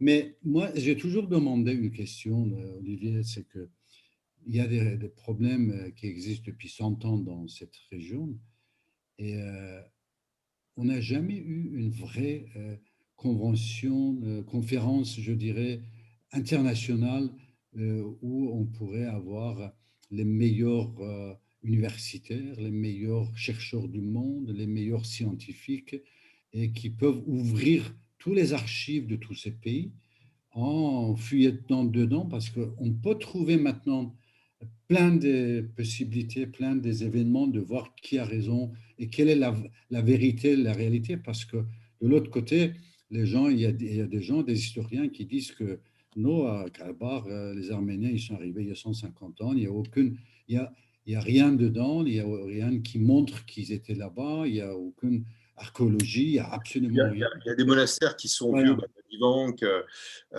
Gandhasar, etc. sont des vieux monastères. C'est une terre, la terre de montagne. Hein, je ne parle pas du corridor de Ça, c'est l'Échelle. dans Kalbajar, le montagne. D'ailleurs, je vais dans Je, 3 je, jours je parle là-bas. du C'est Karabakh pas un historique. là-bas. Et c'est un cadeau, malheureusement, de Staline en 1921, qui était commissaire des peuples géorgiens, qui détestait les Arméniens, les biographes l'expliquent très bien, à l'Azerbaïdjan. Moi, ce qui me gêne simplement, enfin, outre évidemment le fait qu'il y ait eu des bombardements quand même sur Stepanakert, la capitale, 50 000 habitants, sur cette enclave qui fait 150 000 habitants, c'est pas la carte que je connais bien. Il y a des civils, c'est une ville qui est habitée, c'est pas la carte. Moi, ce qui me gêne surtout dans cette histoire, c'est l'avancée d'Erdogan, donc le président de la Turquie, que je connais, que j'ai rencontré. Ça fait 30 ans que je vais en Turquie, je connais beaucoup de ses conseillers. J'observe son mouvement et son attitude depuis des années. Donc, c'est pour ça que j'ai fait ce livre aussi. C'est pas un pamphlet, hein, c'est un essai aussi contre ce néo-ottomanisme. Et là, on va avoir un corridor, en tout cas une route pan-turc dans des régions turcophones, de Istanbul à Kashgar au Xinjiang en Chine, parce que des couloirs vont être ouverts. Les Arméniens se trouvent encerclés à nouveau. Le génocide arménien, c'était il y a un siècle. Alors, on ne va pas rentrer dans la polémique encore une fois, mais moi, j'aime bien aller des deux côtés, justement, pour voir aussi, prendre un peu de distance et de hauteur. C'est vrai que ce n'est pas simple le Karabakh, et je suis entièrement d'accord. Il faudrait une conférence internationale pour parler d'histoire. Et l'histoire, ça fait plus de 150 ans, au niveau de la présence des Arméniens dans les montagnes. Hein. Je parle vraiment du Karabakh et pas des contreforts en bas. Enfin bon, on va pas polémiquer là-dessus. Mais moi, Que, vraiment, je suis en train de faire tout pour que les historiens lancer cette idée de dire que pourquoi on a en Europe, aux États-Unis, dans plein de pays du monde, ici, des historiens, des chercheurs, des scientifiques qui peuvent aller fouiller le temps qu'il faut. Et, il faut trouver l'argent nécessaire parce que si on règle ces problèmes, il va avoir une paix beaucoup plus durable que juste régler un jour par-ci, un on jour ne par-là. En rend tout pas cas, mes on rend photos, ils pas sont sur le mon Karabakh. Instagram. C'est très simple, tu en parlais à propos des Palestiniens et du Kurdistan. Si on ne rend pas le Karabakh historique, on va dire, les montagnes, aux Arméniens, au Karabartsi, comme on dit, on a la guerre pour 100 ans, ils ne vont pas se laisser faire. Moi, ce qui me gêne, encore une fois, c'est vraiment cette instrumentalisation des djihadistes. Et deux choses encore sur Erdogan, il faut savoir qui c'est Erdogan, le président turc, qui est président d'un pays qui fait partie de l'OTAN. Il instrumentalise aussi le trafic d'êtres humains. J'étais ambassadeur pour m'occuper de la traite des êtres humains et de la lutte contre l'esclavage. Qu'est-ce qu'il fait Erdogan? C'est un négrier des temps modernes. C'est pour moi, j'appelle ça la traite étatique des êtres humains. Il dit attention, je fais un chantage. Il y a les islamistes d'un côté, il y en a 2000 qui ont été libérés, islamistes de l'État islamique qui sont en Libye. 2000 autres, on ne sait pas, entre la Syrie et la Turquie, et puis des centaines d'autres ailleurs, 5000 au total. Et puis, deuxièmement, les réfugiés, chantage aux réfugiés. Si vous ne me donnez pas de l'argent à moi, Erdogan, vous les Européens, je lâche les réfugiés. C'est un chantage. C'est pour moi vraiment de l'esclavage des temps modernes. Merci beaucoup à tous les deux. Vous avez lancé des pistes de réflexion et de recherche même. Donc, si parmi les étudiants qui sont à l'écoute, il y en a qui souhaitent fouiller et s'intéresser à cette histoire qui est en évolution, mais qui est à étudier pour qu'elle ne dérive pas davantage. L'appel aux recherches est lancé. Il y avait une question de Coralie, en partie, Olivier, vous y avez répondu, mais je l'énonce quand même parce qu'elle contient aussi un compliment. Merci pour votre temps, vous êtes des personnes incroyables. Alors, elle demande, Coralie, quel conseil donneriez-vous à une personne qui voudrait marcher sur vos traces? Après, elle écrivait aussi comment avoir une écriture, un regard juste qui ne soit pas entièrement guidé par nos émotions et nos propres principes. Olivier, en partie, vous avez répondu tout à l'heure. Mais quelles questions vous pourriez donner, vous, à des personnes, des étudiants, en fait, qui cherchent leur voie, leur orientation, pour qu'ils puissent suivre vos pas? Ce n'est pas facile. Moi, je trouve d'abord que le journalisme est un métier extraordinaire, et je ne fais pas beaucoup de différence entre comment dirais-je, la littérature, parce que pour moi, les récits de voyage de journalistes, je pense aux grands comme Kapuscinski, comme Kessel, etc., ce sont, ou Malaparté, ou Vassili Grossman, en tant que reporter de guerre ou journalistes, ils sont devenus écrivains aussi, ou Hemingway, sont des livres extraordinaires, et ils sont devenus romanciers. Et quelquefois, par le roman, à l'opposé, donc sur l'imaginaire, sur la fiction, on peut davantage comprendre quelquefois les conflits ou le destin du monde ou ce qui se passe actuellement au niveau de l'actualité internationale à travers donc des récits romancés ou des romans tout court. Donc voilà, pour moi, il n'y a pas une symbiose, mais il y a une échelle de valeur qui est assez large entre le récit du réel, on va dire, et puis deuxièmement l'imaginaire. Et je dirais que pour donner un conseil, alors je serais incapable de donner des cours de journalisme ou d'écriture de romans, contrairement à ce que font des amis américains ou français, et je les admire, parce que pour moi, c'est une alchimie. Quand j'écris un roman, ça me prend des mois et des mois, quelquefois avant d'écrire, pardon, la première ligne. Et quand je rentre de reportage, je mets des jours, quelquefois, avant de tirer les chevaux de la pelote de laine. Pour moi, c'est ça, c'est une pelote de laine. Dedans, vous mettez des faits historiques, des interviews. Je consulte énormément de livres pour un roman. Quelquefois, c'est 60 à 70 livres ou thèses dans 4-5 langues que je lis. Et pour les reportages, je lis beaucoup aussi. Je me fais une idée, mais dedans, vous avez encore une fois, comme je le disais tout à l'heure, la subjectivité, il faut. Et des impressions, des sentiments, mais en gardant une distance que je qualifie d'honnêteté. Donc, je dirais qu'il ne faut pas être guidé par les émotions, comme dit Coralie, effectivement, c'est une très bonne question. Mais quelquefois, on a de la révolte et sans être engagé pour autant, il faut garder une distance, mais porter la parole des victimes. Et quelquefois, le roman, encore une fois, ou le récit, hein, comme disait Eric Orsena, à qui on a remis le prix Joseph Kessel, maintenant je fais des articles, non pas de 3 pages, mais des reportages de 300 pages. Un livre sert à ça aussi. J'espère qu'il peut rester, mais en tout cas, s'il y a des étudiants qui ont envie d'aller sur ces traces des écrivains, voyageurs, écrivains, reporters, photojournalistes, il faut essayer, c'est tout. C'est difficile, il y a le risque. Le métier n'est pas facile non plus économiquement, mais en même temps, il y a plein de portes, y compris par l'audiovisuel, par la caméra, peut-être plus facilement d'ailleurs que pour le photojournalisme. Reza répondra 1000 fois mieux que moi. Mais en tout cas, voilà, il faut y aller. Si on a envie de partir, il faut y aller. Je crois qu'on ne fait pas ce métier par hasard. On fait ce métier, Reza et moi, et nos amis aussi, par amour des autres. On est passionné, on n'est pas forcément engagé militant, mais si on fait ce métier, c'est parce qu'on aime rencontrer les autres, on aime voyager, on aime rapporter leurs paroles. Bon, moi, j'ai exercé ces fonctions d'ambassadeur, mais j'ai jamais été aussi heureux que assis dans la boue à 3000 mètres d'altitude en Afghanistan avec un paysan à lui parler, avec son âne à côté. Et là, je me suis dit, bon, ça devait durer une demi-heure. Je suis resté 2-3 jours avec lui, quoi. Donc, on ne peut pas faire ça avec une équipe de télévision, évidemment. Mais c'est un métier fabuleux pour ça. Donc, moi, je joue soit sur le reportage, soit sur le livre. Je me sers quelquefois de mes reportages pour écrire les livres et quelquefois, les livres me donnent des idées de reportages pour retourner sur le terrain. Simplement une anecdote, parce que là, c'est le dernier livre, Si je t'oublie, Kurdistan.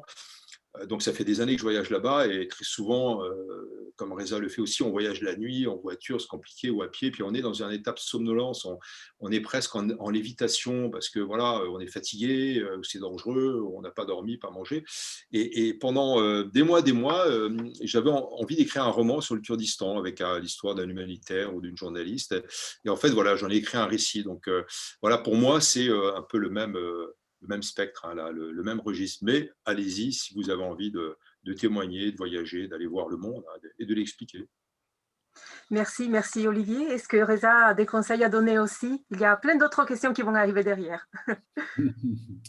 Je crois qu'Olivier a dit l'essentiel par rapport à ce qu'on doit faire. Moi, dans mon cas, comme Olivier disait, c'est une passion. Moi, je suis architecte de formation. Je travaillais comme architecte en Iran. Mais la photographie, c'était ma passion depuis l'âge de 13 ans. Et un jour, dans mon cabinet d'architecte, enfin, dans le cabinet d'architecte dans lequel je travaillais, je me suis dit, mais tu ne vas pas passer ta vie à faire des plans des maisons et autres pour. Et, tu as envie de faire des photos, vas-y. Et j'ai quitté l'architecture. J'ai demandé 3 jours de congé de bureau dans lequel je travaillais. C'était en 79. Ça fait 41 ans qu'ils m'attendent encore que je retourne là-bas. Donc, je suis plus retourné. Voilà. Oui, vous avez en fait tous les deux soulevé ces grands mélanges, vie et lecture finalement. Hein. Il faut vivre, aller sur le terrain, ne pas rester chez soi. La vie est derrière et dehors. Et lire pour se pour lire, pour connaître d'autres points de vue. Olivier parlait de plusieurs documents à lire pour pouvoir commencer à réfléchir et à écrire une seule ligne. Donc, il n'y a pas de meilleur conseil, je pense, à donner aux étudiants. Alors, question Mais de je vais mode. juste ajouter quelque chose, c'est que c'est important. Beaucoup de gens qui viennent me dire, j'ai envie d'aller faire la photo de verre, j'ai envie de faire ça, ça. Et je pose la question, et à la fin, des fois, je dis, vous savez, c'est pas la photographie ou le journalisme qui vous intéresse. Vous voulez voyager. Mm. Et vous croyez que le journalisme va vous permettre de voyager.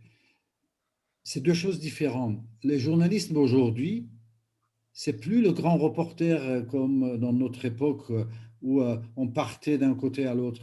Nous, on est presque la dernière génération de ce genre de grands reporters. Prend l'avion constamment, on est partir. Le journalisme aujourd'hui, c'est le sujet que tu peux faire en bas de chez toi. Mhm. Que des choses qui se passent dans ton quartier, des choses, il y a plein de choses aujourd'hui. C'est ça le journalisme pour moi. Et grâce à tous les réseaux sociaux et autres, de pouvoir le diffuser. Donc, envie de voyager, c'est une chose. Le journalisme, c'est deux choses différentes. Il y a des journalistes, moi j'appelle ça le vrai journaliste, je dis, il faut que vous commenciez pendant 5 ans et votre moyenne, ça sera votre billet de ticket de métro, pas plus. Si vous faites 5 mois, 5 ans avec le ticket de métro, le journalisme, ça veut dire que vous connaissez là où vous habitez, ce qui se passe, vous racontez votre histoire, vous racontez ce qui se passe autour de vous. Après, vous avez les possibilités et avec l'expérience, aller voir ailleurs. Ah, je suis tout à fait d'accord. Merci beaucoup, Reza, pour ce beau conseil. Connaître notre milieu, notre terrain, nous permettra d'aller ailleurs, mais avant tout, il faut l'approfondir, le connaître vraiment. Merci beaucoup. Maud demande comment, après autant d'années, arrivez-vous à gérer votre stress pour mener à bien votre travail de journaliste et photographe dans vos terrains d'intervention, conflits armés, contexte volatile. J'ajoute les deux autres parce que je pense que vous pouvez répondre en même temps. Comment faites-vous pour rester neutre? Comment décidez-vous des pays où vous vous rendez? Et Kimberley demande, pour vous, quelle est la place de la peur dans le conflit? Est-ce qu'elle est bénéfique pour la survie? C'est des questions qui se rapprochent effectivement. Bah, je dirais que la neutralité, on y a un peu répondu. On n'est jamais totalement neutre, mais ce qui est important, c'est d'aller voir l'autre côté. Moi, quand je suis en Israël pour faire un article ou un livre, j'ai fait un roman, La bataille des anges, qui se passe en Israël, en Terre Sainte. Je vais de l'autre côté, je vais voir les Palestiniens, même si j'écris pas une ligne sur eux, mais ça vaut des centres. Et pareil, si j'écris sur les Palestiniens, je vais aller voir le côté israélien, même si je n'écris pas. Enfin, voilà, ça vous donne un autre point de vue. Ça vous donne presque un arbitrage. Vous êtes au-dessus, mais au sens non pas hiérarchique, au sens de juge de paix en quelque sorte. Vous regardez les points de vue, vous faites une idée, vous donnez la parole aux uns et aux autres, même si évidemment quelquefois le travers, l'angle, si on fait un reportage sur la résistance en Afghanistan, évidemment on aura peut-être du mal à voir les talibans au même moment. Donc on peut être engagé aussi. Moi, j'ai des révoltes sur la pauvreté, aussi quelquefois sur notre ignorance, et moi en premier, parce qu'on se croit tous, je pense, vous et moi, surinformés. On a beaucoup, beaucoup d'informations et c'est extraordinaire que d'avoir cet appareil qui s'appelle Internet, qui est une source de connaissances avec un grand C totalement démocratique. Et je vois même au fin fond de l'Afrique, quelquefois, il n'y a pas de bibliothèque, il n'y a pas d'école, mais on peut avoir accès, si on le veut, à la connaissance, à condition d'être guidé par des parents ou des mentors ou des amis. Mais en même temps, on est sous-informé. Regardez, il y a eu une crise économique grave en 2008 et on ne l'a pas vu venir. Et quelquefois, donc, il faut pouvoir décrypter dans ce magma de milliards d'informations transmises chaque jour ce qu'est la réalité. Alors là encore, le reportage ou le roman ou la littérature nous aide. Sur la question de la peur, qui est corollaire, parce qu'évidemment, il faut aller sur le terrain, la peur, je vais peut-être vous surprendre, elle est bénéfique. Il faut avoir peur. Moi, je n'ai pas peur de dire que j'ai peur.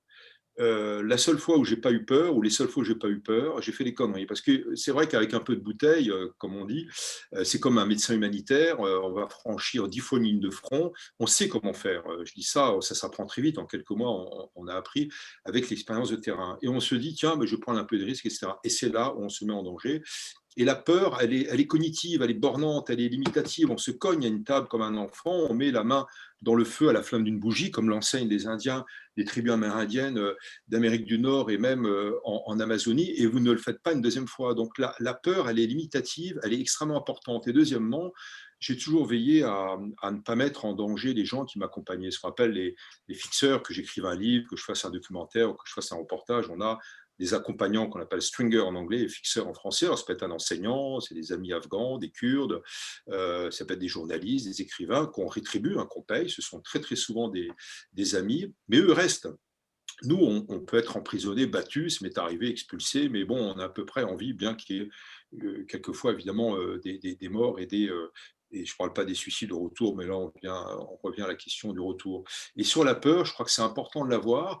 Et quand je vois des journalistes, des jeunes journalistes qui partent, je leur ai dit, vous voulez éprouver de l'adrénaline, le frisson de la guerre, on l'a éprouvé. Je pense que Reza aussi, moi, il m'est arrivé d'être sur des champs de bataille en Irak, contre les Moudjahidines Khalq d'ailleurs, qui étaient des bataillons enrôlés par Saddam Hussein, bombardés là, toute une nuit, tous les 100 mètres, par des katyushas, des tirs de tank, etc. Je ne devrais pas être là aujourd'hui, ça m'est arrivé une quinzaine de fois cela. Eh bien, on éprouve de l'adrénaline parce qu'on se relève d'une tranchée, on court et on est encore en vie. Et en même temps, cette adrénaline, il faut la maîtriser. Il ne faut pas que ça soit une fin en soi, sinon vous finissez par légitimer la guerre. On n'est pas là pour ça. On est là pour franchir des lignes de feu, des lignes de front, et on arrive encore une fois à savoir le faire. J'y sais avec beaucoup de modestie, mais c'est comme ça, c'est une expérience. Mais ce n'est pas la ligne de feu qui nous intéresse, Reza et moi, et les autres aussi, correspondants de guerre, ou photojournalistes, ou écrivains voyageurs, ou reporters de guerre, ou de paix. Ce qui nous intéresse, c'est les gens qui sont derrière. Les gens vivent. Les gens continuent à survivre. Les gens font des enfants. C'est le système D, c'est la débrouille. Des gens qui s'accrochent à leur terre, en particulier contre vents et marées. Ce n'est pas toujours facile. Il y a des centaines de milliers de déplacés, de réfugiés dans le monde. Mais en tout cas, nous, on va voir de l'autre côté. Et je dirais que l'adrénaline, alors moi je dis à ces jeunes qui veulent faire du journalisme, si vous voulez éprouver de l'adrénaline, allez faire de la montagne. Je vous emmène, on fait un peu d'escalade, etc. Vous allez éprouver la peur, le frisson. Mais n'allez pas la rechercher pour cela sur le terrain. Et pareil, il faut la maîtriser, cette peur, cette adrénaline aussi, il faut la canaliser. Et je dirais que bon, bah, ça fait partie du métier. Et oui, moi j'ai peur. Et bizarrement, le dernier voyage en Syrie était quand même très, très compliqué. Vous vous rendez compte, il faut aller sur ces barges flottantes de l'Irak. D'ailleurs, il faut d'abord aller en Irak, après en Syrie. Il faut être attendu vraiment à une heure fixe par des Syriens ou des Kurdes de l'autre côté. Et après, entre les villes ou les localités tenues par les Kurdes, il y a du Daesh, il y a du combattant islamique, il y a du djihadiste, des kamikazes. C'est extrêmement dangereux. Et j'ai eu très peur avant de partir. Ça a duré donc plusieurs semaines. Qu'est-ce que je fais? J'y vais pas. Chaque jour, j'analysais ce qui allait se passer, etc. J'essayais de remplir mon carnet de bord pour l'agenda des semaines sur le terrain. Et en fait, une fois que vous êtes sur le terrain, vous n'êtes pas du tout un automate, c'est pas vrai, mais vous arrivez à maîtriser cela. Il faut analyser aussi les rendez-vous du lendemain, ne pas faire d'erreurs. Et puis après, voilà, il faut se sentir en confiance, sans être risque-tout. Mais je pense qu'en faisant attention, et Reza nous donnera aussi ses recettes, on peut déjà limiter 50% des risques. Ne pas prendre n'importe quel taxi à Bagdad, ne pas sortir la nuit, ne pas faire comme notre ami Daniel Pearl du Wall Street Journal qui a été décapité à Karachi, ne pas changer au dernier moment et de conducteur de voiture et de lieu de rendez-vous et d'heure aussi. Voilà, moi quand j'étais à Karachi encore il y a peu de temps, une grande ville au Pakistan, 20 millions d'habitants, la capitale économique du Pakistan, je passe, on est quel jour aujourd'hui? On est jeudi, donc je passe l'après-midi ou la soirée de jeudi à réfléchir où je vais aller demain exactement, quelle route je vais prendre, quelle rue, chez qui je vais, etc. Ça me prend des heures. Je regarde aussi les attentats du jour ou de la veille. Je fais une corrélation de tout ça et ça vous limite le risque. Mais ça fait partie du jeu. Alors, encore une fois, il faut la maîtriser et garder la peur à distance. Je ne sais pas si tu es d'accord, Reza. Oui, dans toutes les préparations, et c'est complètement comme ça, il faut faire, mais comme ça devient de plus en plus compliqué, c'est pour ça que pour tous les jeunes qui disent, moi je veux partir faire la guerre ou d'autres, je dis non, c'est plus, on n'a plus besoin de vous déjà, c'est direct, parce que le moment où nous partions, parce qu'il n'y avait pas de photographes locaux, il n'y avait pas de gens qui pourraient écrire, raconter l'histoire. Et là, il y en a de plus en plus. Et arriver sur une zone de guerre, passer 2 jours et en rentrant, dit voilà, j'ai fait des photos pendant 2 jours, j'ai compris ce qui se passe. On n'est plus dans le même mode de journalisme. Il faut réfléchir à une nouvelle mode de journalisme. Le citizen journalism, c'est une réalité aujourd'hui.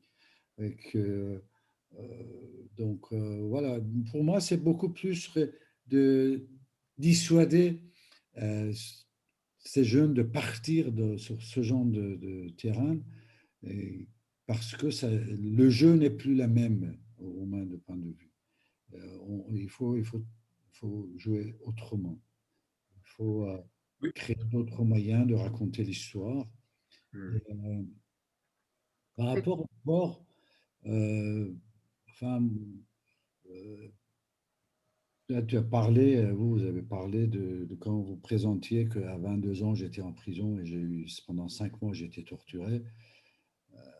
Je demande, comment dire, je souhaite à personne de se trouver dans un endroit où il peut être torturé parce que c'est aussi un moment complètement obscur de l'humanité à partir du moment où vous vous trouvez quelque part et les gens qui sont en face de vous ou la personne qui est en face de vous, il a droit de faire tout le mal qu'ils peuvent par tous les moyens, par tous les outils, vous voyez ce que je veux dire?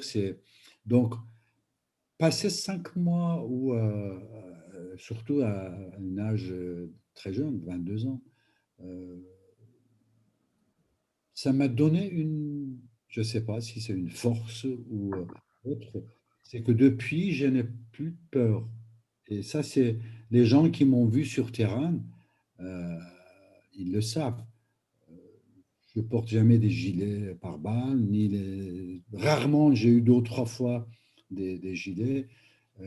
Je marche direct sur les champs de mines, je marche direct là où il y a les tirs, je fais mes photos.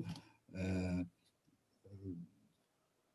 L'autre jour, ici, là, il y avait une journaliste de Vice News qui venait de Londres. Il me voit travailler dans le gars. Il dit, mais j'avais vu les photos de vous à Paris. Vous êtes exactement la même, habillé la même. Vous marchez comme si vous étiez sur Champs-Élysées. Ça tombe partout. Vous ne faites rien. Je dis, ben non, moi, c'est comme ça. Ça fait 40 ans que j'ai fait. Je continue à le faire. Et cette peur que je comprends, tu dis, c'est plutôt pour moi, c'est pas la peur ce que tu dis, Olivier, c'est une précaution. C'est plutôt ça, de prendre des précautions de ne pas se mettre en danger, de ne pas aller. Mais quand ça arrive, ça m'est arrivé plein de fois où je me suis trouvé dans une situation que j'ai dit, bah, c'est les dernières secondes de ma vie. C'est je sais pas, cinquantaine de fois, centaine de fois. Il y a eu des attaques, des prendre d'otages, des explosions. Et je me suis après réveillé. Bon, si j'étais blessé 1 ou 2 fois dans ces explosions, mais c'est, je vis tout ça comme si c'est comme ça la vie. Je ne sais pas. Est-ce que c'est lié à ces 5 mois où j'ai été torturé? Comme Olivier, il disait, dans son métier de journaliste, c'est le seul métier qui est en face de la guerre. Métier, je dis, parce que la population qui subit la guerre, c'est aussi, ils ont besoin d'une thérapie. Mais les journalistes, on n'a jamais eu. Pour les humanitaires, il y a plein de Les militaires préparations aussi, avant et après. Ils rencontrent avant, après les psychologues, les psychothérapeutes. Les militaires sont la même. Et nous, non. Les mains dans la poche, on voit l'horreur le plus terrible du monde. On rentre à la maison comme si c'était normal, comme si on rentrait qu'on avait fait des courses dans le marché de Coin et on continue la vie. Et Bien sûr. donc, je sais pas. Merci beaucoup, Reza. Merci, Olivier, pour ces réponses. La dernière, puisqu'on va arrêter dans 7 minutes, mais j'aimerais terminer quand même sur le fait que vous vous dites, vous êtes en effet des correspondants de paix. Donc, vous avez la possibilité de comprendre à quel point les peuples que vous rencontrez souffrent à cause des guerres qui sévissent dans plusieurs pays. Vous êtes aussi confrontés aux valeurs de ces cultures que vous traversez. Tout à l'heure, Reza parlait, et Olivier aussi, des valeurs des Kurdes qu'il faudrait aussi redécouvrir. Donc, vous avez aussi écrit des livres, un en particulier sur les routes de la soie, tous les deux, où vous allez en chemin à travers ces pays.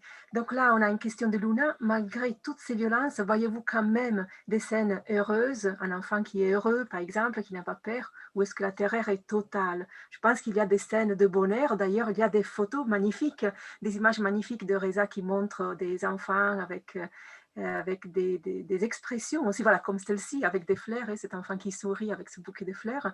Et vous êtes porteur de ce message de paix, donc c'est très important aussi. Merci.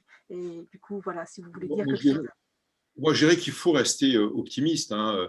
On dénonce aussi la violence et on prend des risques aussi pour cela, pour rapporter la parole des victimes. Mais je dirais qu'il n'y a pas de reporter de guerre. Moi, je suis entre l'écriture, quelquefois le roman, et le récit Voyage comme frontière, qui est un récit qui commence dans les montagnes iraniennes, à la frontière de l'Iran et de l'Irak, pour finir à Menton, avec les gens qui vivent aux frontières pour comprendre ce qu'est une frontière.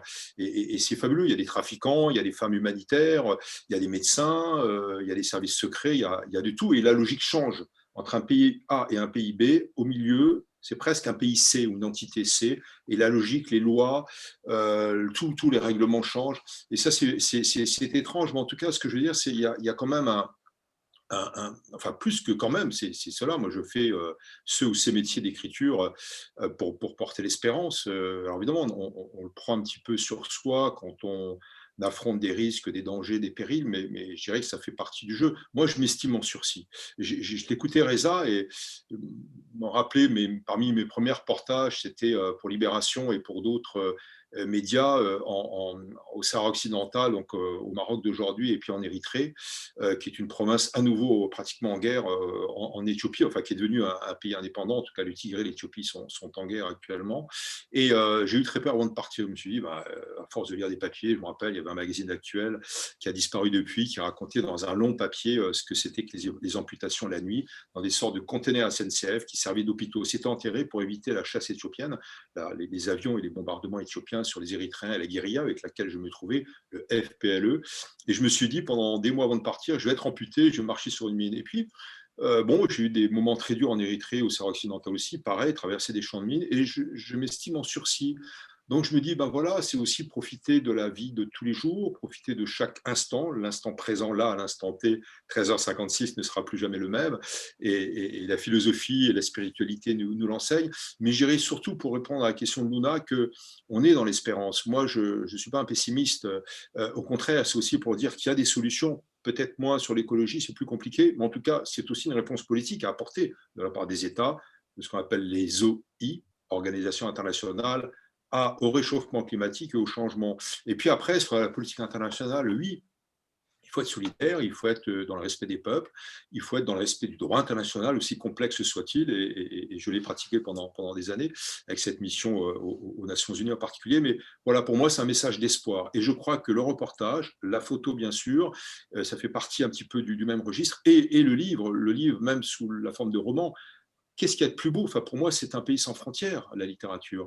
Et il faut retourner vite dans nos librairies à Ombre Blanche, d'ailleurs, dès après-demain, samedi. Il faut les aider, les libraires. Ce sont des personnages fabuleux. Ce sont des transmetteurs, comme les enseignants, comme les journalistes, ils transmettent, et comme on peut être parent. Et je dirais que, oui, le message d'espoir est là. Et il est pour nos enfants, il est pour la nouvelle génération. Il faut aussi apprendre à décrypter le monde, mais aussi à faire en sorte qu'il soit meilleur. Et ça appartient à chacun d'entre nous, mais surtout aux jeunes. Et pour cela, il y a des médias, entre guillemets, enfin, ce n'est pas simplement des médias journalistiques, ce sont aussi des romans, des livres. Et je crois que là, il y a un vrai message d'espoir à porter aux étudiants et aux jeunes, et c'est très important. D'espoir, de paix, d'ouverture. Je les invite, les étudiants, justement, à aller visiter aussi le site de Reza à Webistan pour connaître des merveilleuses images qui sont porteuses de messages de paix, d'ouverture, d'ouverture culturelle, de dialogue. Et donc, je lui laisse le dernier mot, et après, on se salue, on se quittera dans quelques minutes. Merci à tous les deux. Donc, Reza, si vous voulez dire un dernier mot. Comme Olivier il disait, nous sommes des grands optimistes pour l'avenir de l'humanité, parce que nous avons vu ce qui est le trou noir de l'humanité, la brutalité de l'humanité, mais aussi on a vu la noblesse de l'âme de l'humanité. On a trouvé ça au fin fond des montagnes, on a trouvé ça dans le désert, quelque part, dans les villes, partout. Cette noblesse de l'âme que nous, on connaît, et ben, ça nous donne énormément la possibilité, mais aussi l'énergie de dire que oui, ben, c'est ça l'humanité, il faut y aller, il faut aller. Dans mes photographies, vous voyez rarement les photos des blessés, des morts, des corps déchiquetés. Et Dieu sait, j'en ai fait des milliers de ces photographies. Moi, je pars de ce principe que on va aimer quelque chose et on va défendre quelque chose, on va s'intéresser à quelque chose si on l'aime. Si on ne l'aime pas, on ne va pas défendre. Si je montre constamment des photos des morts en Afghanistan ou des blessés en Afghanistan, au bout de certains moments, personne ne veut regarder l'Afghanistan. Or, si je montre les photos des enfants magnifiques, mais qu'on voit l'horreur de la guerre juste on le regarde, comme cette petite fille qui est sur la couverture d'un de mes livres, eh ben, ça va attirer beaucoup plus les gens de connaître son histoire, d'aller vers elle, lui, et créer des liens. Parce que notre rôle, c'est quoi? Nous sommes des passeurs, nous sommes ceux qui transmettent, comme Olivier parlait aussi des librairies Ombre Blanche. D'ailleurs, je m'étais préparé de venir encore une fois dans cette librairie que j'adore autant. Mais bon, malheureusement, il n'y a pas eu cette année. Dès que c'est ouvert, je viendrai. Mais voilà, on est ceux qui transmettent, on va chercher des informations, des histoires là où c'est difficile, là où personne ne peut aller des fois. Pourquoi? Parce qu'on croit que les gens qui vont lire ces histoires, les gens qui vont voir ces photographies, pour eux, c'est important aussi de savoir et de comprendre qu'il y a une telle vie ailleurs, qui ne devient pas arrogant, qui ne devient pas fermé sur eux-mêmes, qui comprennent qu'il y a une multi-ethnicité dans le monde, il y a une multiculturelle, nous sommes dans un monde multiculturel. Et c'est ça qui me donne l'envie et la passion de continuer.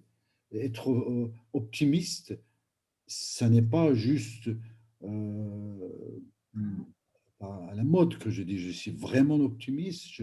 Quand je regarde même ce qui s'est passé dans le monde il y a 40 ans, de 50 ans, aujourd'hui, on a beaucoup progressé par rapport à ça. Donc, on avance à bon pas vers un bon avenir pour l'humanité.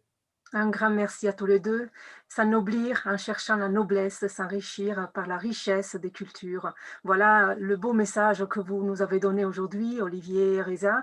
Je vous remercie au nom de toutes les personnes qui se sont connectées aujourd'hui et que j'invite à continuer de suivre le programme et les activités du festival parce qu'il se déroule jusqu'à dimanche. Donc, il y a encore beaucoup de rencontres très intéressantes à partir de ce soir à 20h30.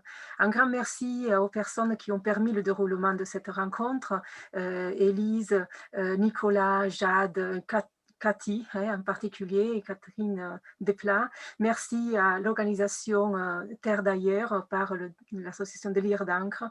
Et alors, bonne continuation à vous, Reza, Olivier, bon voyage et que vous reveniez vite en France pour nous parler encore de toutes vos rencontres très enrichissantes que vous faites.